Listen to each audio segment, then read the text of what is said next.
Hello viewers, welcome back to our channel. మన ఛానల్ని కొత్తగా విజిట్ చేసినట్లయితే ఛానల్ అయితే సబ్స్క్రైబ్ చేసుకోండి అండ్ బెల్ ఐకాన్ కూడా ప్రెస్ చేయండి గైస్.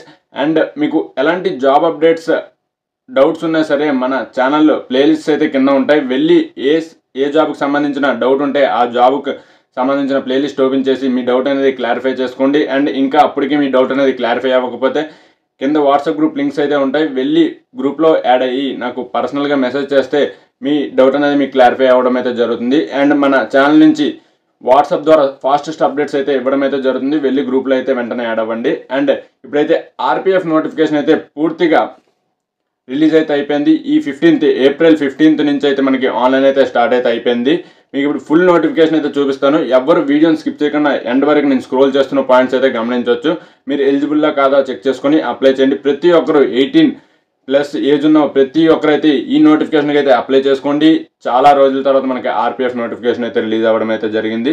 4000 వేకెన్సీ తోటి ఈ నోటిఫికేషన్ మిస్ చేసుకుంటే మళ్ళీ చాలా రోజుల తర్వాత నోటిఫికేషన్ రావడం అయితే జరుగుతుంది. ఎందుకంటే ఆల్రెడీ ఎగ్జామ్ డేట్స్ పూర్తిగా ఆర్పిఎఫ్వి రిలీజ్ చేయడం అయితే జరిగాయి కాబట్టి ఎవరు నెగ్లెక్ట్ చేయకుండా అప్లై చేసుకోండి గైస్. అండ్ మన ఛానల్ ద్వారా అప్లికేషన్ కూడా పెట్టడం జరుగుతుంది. అది మీకు లాస్ట్లో అనేది ఎక్స్ప్లెయిన్ చేస్తాను. వీడియోని అయితే ఇప్పుడు నోటిఫికేషన్లోకి మనం వెళ్ళిపోవచ్చు.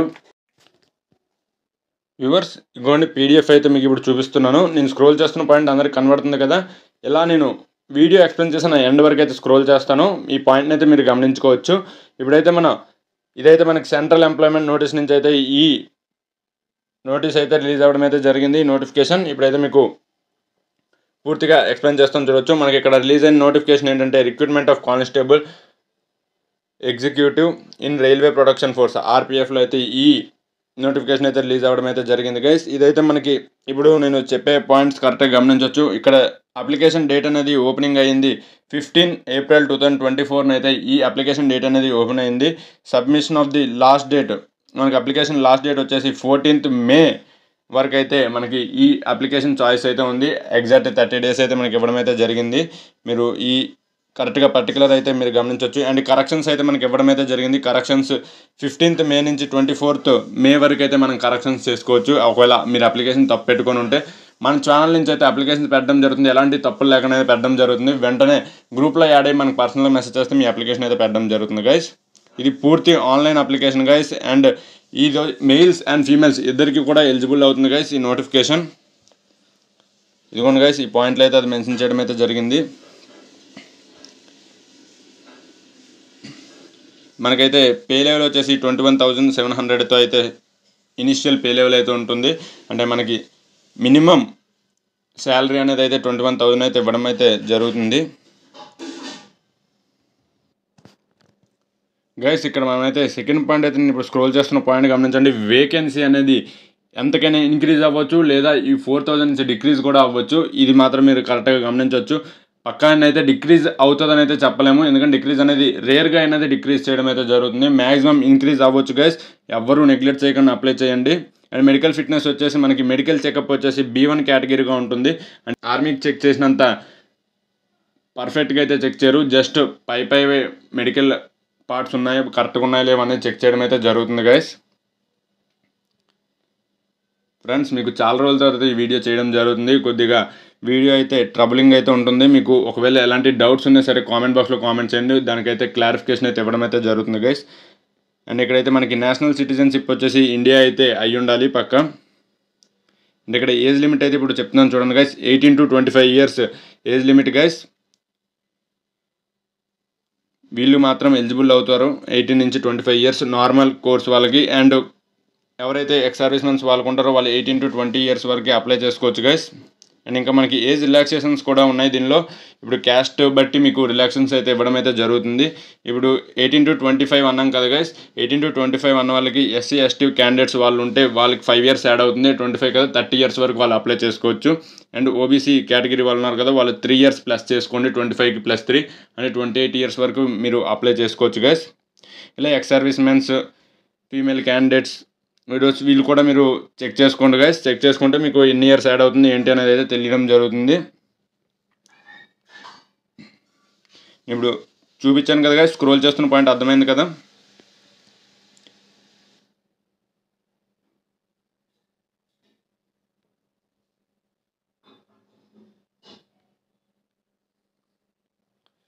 గైస్ ఈ నోటిఫికేషన్కి ఎడ్యుకేషన్ క్వాలిఫికేషన్స్ ఏముండాలంటే 10th అయితే పక్కా ఉండాలి గైస్. 10th ఉంటే మీరు ఈ అప్లికేషన్ పెట్టుకోవచ్చు గైస్. దాని తర్వాత ప్లస్ ఇంకా మీ దగ్గర ఎక్స్ట్రా టెక్నికల్గా ఏమైనా ఉంటే ఐటీఐ కానీ డిప్లొమా కానీ ఇలాంటివి ఏమైనా ఉంటే ఎక్స్ట్రా అయితే పెట్టుకోండి గైస్. మీకు అనేది ముందు ప్రిఫరెన్స్ అయితే ఇవ్వడం అయితే జరుగుతుంది. ఇది నేనైతే చెప్పడం అయితే జరుగుతుంది గైస్. అండ్ ఎగ్జామినేషన్ ఫీజు అయితే వచ్చేసి ఇక్కడ నేను ఇప్పుడు చూపిస్తున్నాను చూడండి గైస్. ఓబీసీ క్యాండిడేట్స్ వాళ్ళకైతే 500 అయితే అప్లికేషన్ ఫీజు అయితే ఉండడం అయితే జరుగుతుంది గైస్. అండ్ అప్లికేషన్ ఫీజు 500 అయితే మీరు పే చేస్తారు కదా గైస్.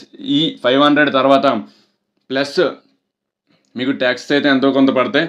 తర్వాత మీరు ఎగ్జామ్కి అటెండ్ అయ్యి వచ్చాక మళ్ళీ మీ అమౌంట్ అయితే మీకు రీఫండ్ అయితే అవుతుంది గైస్. దానిలో సగం అమౌంట్ 400 అలా మీకైతే రీఫండ్ అయితే అవుతుంది గైస్. ఇంకొన్ని పాయింట్ ఆ పాయింట్ ఎక్కడైతే మనకి మెన్షన్ చేయడం అయితే జరిగింది 400 రీఫండ్ అవుతుంది.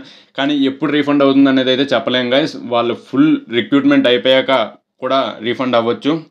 అండ్ ఇక్కడ female SC ST ex service mens minorities వీళ్ళకైతే 250 అయితే ఫీజు ఇవ్వడం అయితే జరిగింది గైస్. మీరు నేను స్క్రోల్ చేస్తున్న పాయింట్ గమనించవచ్చు.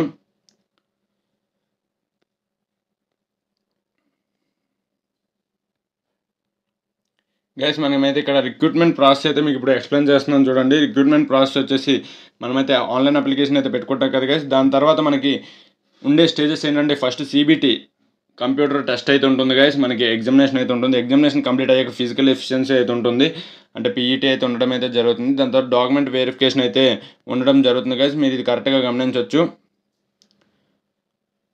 ఈ 3 జరిగిన తర్వాత మన మెరిట్ లిస్ట్స్ ఇవైతే తీయడం అయితే జరుగుతుంది గైస్. ఇక నేను ఇప్పుడు పాయింట్ వైజ్గా అయితే మీకు ఎక్స్ప్లెయిన్ చేస్తాను చూడొచ్చు. మనకి ఇక్కడ ప్యాటర్న్ సిలబస్ అనేది నేను తర్వాత వీడియోలో మన ఆర్పిఎఫ్ ప్లేలిస్ట్లో అయితే నేను పెట్టడం జరుగుతుంది. సిలబస్ ఏంటి అనేది అండ్ రన్నింగ్ ఏం వేయాలి దీనికి ఏంటి అనేది పూర్తిగా అయితే నేను తర్వాత అయితే పెట్టడం జరుగుతుంది గైస్. దీనికి హైట్ అయితే నేను ఇప్పుడే ఎక్స్ప్లెయిన్ చేస్తాను గైస్. ఎందుకంటే మీరు అప్లికేషన్ పెట్టుకోవాలి కాబట్టి మీరు హైట్కి ఎలిజిబుల్ అయితే పెట్టుకుంటారా లేదంటే లేదు కాబట్టి నేను ఇప్పుడు అది ఎక్స్ప్లెయిన్ చేస్తాను చూడండి గైస్. గ్రౌండ్ గురించి అయితే మీరు పక్కకు పెట్టండి గైస్. ఫస్ట్ అయితే అప్లికేషన్ అయితే పెట్టండి గైస్. ఎగ్జామినేషన్కి అటెంప్ట్ చేయండి. ఇక్కడైతే మనం హైట్ వచ్చేసి చూసుకుంటే మేల్కి 165 హైట్ అయితే ఉండాలి గైస్.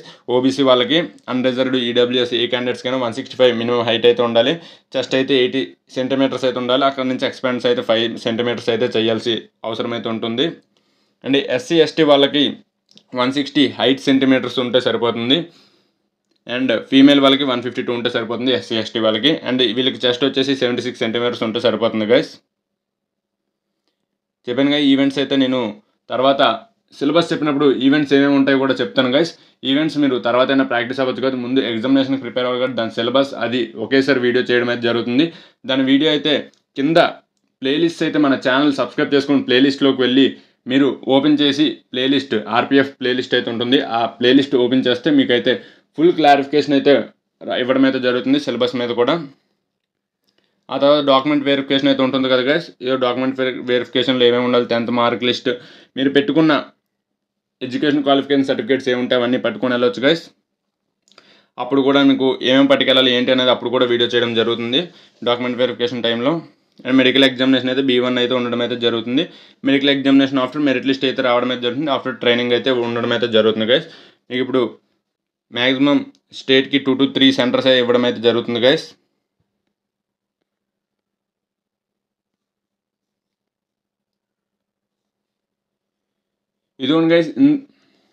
ఇదిగోండి గైస్ ఇందాకలే నేను చెప్పాను కదా 10th పాస్ అయి ఉంటే ఈ నోటిఫికేషన్కి అయితే పెట్టుకోవచ్చు అని నేను చెప్పాను కదా. ఇదిగోండి గైస్ నేను స్క్రోల్ చేస్తున్న పాయింట్ మీరు కరెక్ట్గా గమనించినట్లయితే మీకు అర్థమైపోతుంది. అండ్ దీనిలో ఎస్ఐ నోటిఫికేషన్స్ కూడా పడ్డాయి. దాని గురించి కూడా వీడియో చేయడం జరుగుతుంది. దాని వీడియో కూడా దానిలోనే అప్లోడ్ చేయడం జరుగుతుంది గైస్. మీరు వెంటనే ప్లేలిస్ట్ని అయితే సబ్స్క్రైబ్ చేసుకోండి వెంటనే. ఎందుకంటే మీకు ఇంకా ఆర్పిఎఫ్ గురించి ఎలాంటి డౌట్ ఉన్నా సరే మన ఛానల్ ద్వారా పెట్టడం జరుగుతుంది. వేకెన్సీ కూడా చూసుకోవచ్చు. ఏ కేటగిరీకి ఎన్ని వేకెన్సీ ఉన్నాయి ఏంటి అనేది. ఓబీసీకి 966, అన్రిజర్వ్డ్కి 1450, ఎస్సీకి 536, ఎస్టీకి 268 అలా మనకి డివైడ్ చేసుకుని ఫీమేల్ కేటగిరీస్కి ఇలా ఉన్నాయి. ఎక్స్ సర్వీస్ మెన్స్కి అయితే 420 వేకెన్సీ అయితే ఎక్స్ సర్వీస్ మెన్స్కి అయితే ఉండడం అయితే జరిగాయి. మీరు ఇది కరెక్ట్గా గమనించవచ్చు గైస్. మీకు వీడియో పూర్తిగా అర్థమైందని అయితే నేను అనుకుంటున్నాను. మీకు ఇంకా ఎలాంటి డౌట్స్ ఉన్నా సరే కామెంట్ బాక్స్లో కామెంట్ చేయండి. వెంటనే మీ డౌట్కి క్లారిఫికేషన్ వీడియో అయినా చేయడం అయితే జరుగుతుంది, లేదా కామెంట్ బాక్స్లో మీకు రిప్లై అయితే ఇవ్వడం అయితే జరుగుతుంది. వెంటనే మన ఛానల్ని సబ్స్క్రైబ్ చేసి ఆర్పిఎఫ్ ప్లేలిస్ట్ అయితే సబ్స్క్రైబ్ చేసుకోండి. ఎగ్జామ్స్ వరకు మన వాట్సాప్ గ్రూప్లో సపరేట్గా అయితే ఒక గ్రూప్ క్రియేట్ చేయడం అయితే జరుగుతుంది. అండ్ ఆ గ్రూప్లో మీకైతే డైలీ ఒక మోడల్ పేపర్ అయితే పెట్టడం జరుగుతుంది. డైలీ 1 to 2 మోడల్ పేపర్స్ పెట్టడం జరుగుతుంది. డైలీ అవి చేస్తే మీరైతే పక్కా ఎగ్జామ్ అయితే క్రాక్ చేయగలరని అయితే నేను చెప్తున్నాను గైస్. అండ్ మెయిన్ టాపిక్ వచ్చేసి ఇప్పుడైతే అప్లికేషన్స్ అనేది మన ఛానల్ నుంచి పెట్టడం అయితే జరుగుతుంది కదా. అది యాజ్ పర్ ఛార్జెస్గా పెట్టడం జరుగుతుంది. అది ఎలా అంటే మీరు కింద వాట్సాప్ గ్రూప్ లింక్స్ అయితే ఉంటాయి. అండ్ ఇక్కడ నెంబర్ కూడా మీకు ఇచ్చాను చూడొచ్చు. ఈ నెంబర్కి మీరు పర్సనల్గా మెసేజ్ చేస్తే, వాట్సాప్ నుంచి మెసేజ్ చేస్తే మీకు డాక్యుమెంట్స్ ఏం పెట్టాలి ఏంటి అనేది అయితే ఛానల్ ద్వారా ఉన్నవాళ్ళు అయితే మీకు పెట్టడం అయితే జరుగుతుంది. ఏ డాక్యుమెంట్స్ పెట్టాలి ఏంటి అనేది దాన్ని బట్టి అప్లికేషన్ అయితే పెట్టుకోవచ్చు గైస్. అండ్ వెంటనే మన వీడియోని తప్పనిసరిగా షేర్ చేయండి. చాలామంది వరకు ఈ వీడియో అయితే వెళ్ళాలని అయితే నేను అనుకుంటున్నాను గైస్. ఎందుకంటే నాకు సపోర్ట్గా ఉండాలి కాబట్టి ఈ వీడియోని షేర్ చేయండి. అండ్ అప్లికేషన్ కూడా వాళ్ళు పెట్టుకోవాలి కాబట్టి షేర్ చేయండి గైస్. జై హింద్ గైస్.